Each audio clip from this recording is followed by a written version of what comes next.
Hi, welcome to my weekly podcast. Sorry, I've had computer issues for a while and I'm just getting back to online and such. Today I want to talk about what's ruining wrestling. What's ruining wrestling is the WWE with Vince McMahon has absolutely no real competition out there, even including the forms of Dixie Carter's TNA. Competition's what drives companies to make a better product so that people have something to choose from. There's no choice between TNA and WWE. When WCW was around, there was a choice. But when WWE totally dominated and WCW couldn't counteract it and make something that seemed more intelligent, then it really did affect it, which is the truth. TNA is having major problems. I mean, number one, they don't have the cash to start out. They never did, and therefore, they're not doing live shows. They're not traveling. That's a big negative. They're letting Hulk Hogan run the show, which is another negative. I'll agree 100% that Hulk Hogan is a draw. But if you use Hulk Hogan every day of the year, he's not as much of a draw. He's not as much of an interest. Scott Steiner's right. Even though it's still work and it's making it look like it isn't, it really is. The truth of the matter is that Hulk Hogan is too old to be in the ring. Hulk Hogan's out of touch of today's reality. Hulk Hogan just doesn't get it. Eric Bischoff can be good if you allow him to be, if he's under control. His son, with time and years, he could be really good, but he's not now. What TNA needs is to go back towards a younger talent, not just with the title, but with the main storylines. They need to get a grasp on wrestling, they need to develop better storylines, they need to start traveling, and they need to get a stronger fan base. If you start traveling, you'll get more fans. But I'm sorry, if I lived in Florida and was at their show every week, there come a point that I wouldn't want to buy tickets. Sorry, nose gets a little dry. Why would I want to pay for tickets to a TNA show every week? Yeah, it's more fun to be somewhere than watching it on TV or video. But really, what's the chances of me really wanting to pay for it? It's ridiculous. So yeah, their fan base is going to drop because of it. My suggestion, bite the bullet. Wrestling's a business. Like all businesses, you have expenses. This is part of your expense. Go travel. Collect your fan base. Get rid of Hogan, get rid of Flair, get rid of the old has-beens. I'm sorry, I'm a huge Flair fan. But he's 60-some years old. What more can he give to the wrestling industry? Let's get rid of him and move on. That's honestly what needs to happen here. Let's move on.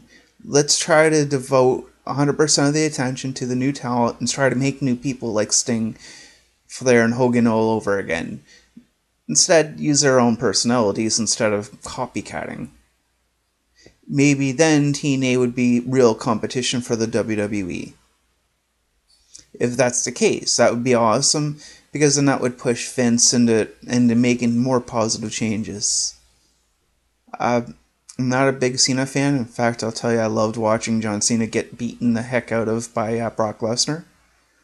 I'm not sure I enjoy the type of match they wrestled at Extreme Rules.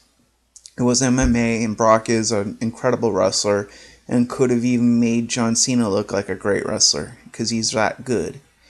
But with that being said, it didn't happen that way, which is a shame. But I like to see them use Brock more, make him more of a monster, but make the guy wrestle. I don't know that I like seeing Cena win that match, though it was obvious and it was when he needed, and that's alright. But on other terms, why make Brock look weak?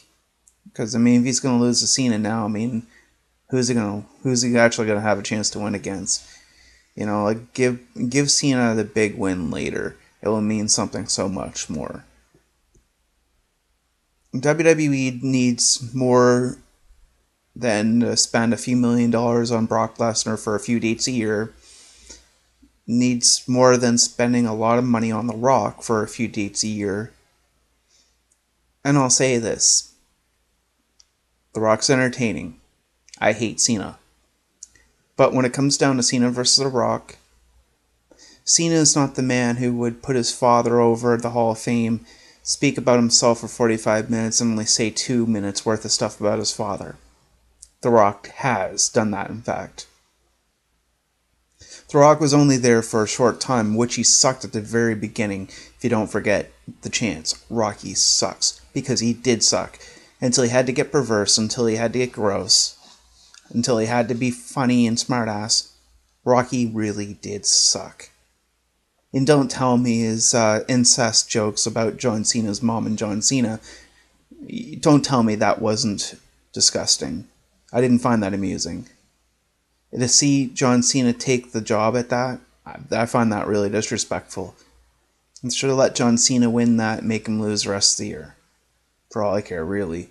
I mean, win against Brock because he needed that too, I guess. But, whatever. But The Rock is a piece of garbage. He left the wrestling industry. He came back to induct his grandfather and his father.